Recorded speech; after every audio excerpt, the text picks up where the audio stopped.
রব্বানা যালামনা বলেন রব্বানা যালামনা আনফুসানা ওয়া ইল্লাম তাগফির লানা ওয়া তুরহামনা লানাকুনান্না মিনাল খাসিরিন বলে বলে মসজিদে কেঁদেছো, আসরের নামাজ পড়ে কেঁদেছো, যোহরের নামাজ পড়ে কেঁদেছো, মাগরিবের পড়ে কেঁদেছো, এশার নামাজ পড়ে কেঁদেছো।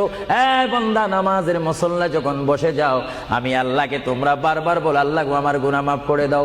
তারপরও আমি তোমাদের এই গুনাহ মাফ করে নেই।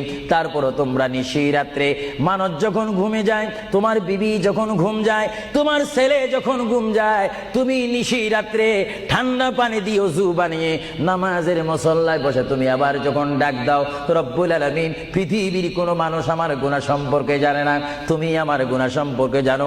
আমি এমন গুনাহ করেছি আমার বিবি জানে না, বিবি গুনাহ করেছে আমি জানি না। আল্লাহ তুমি সব কিচ্ছু জানো। হে আমার প্রভু, তুমি আমাকে মাফ করে দাও। আমার আল্লাহ বলে, তারপরও যদি তোমাদেরকে আমি মাফ না করি, তারপরও বান্দা তোমরা আমার রহমতের দরজা থেকে ফিরে যাইও না। আমি তোমাদের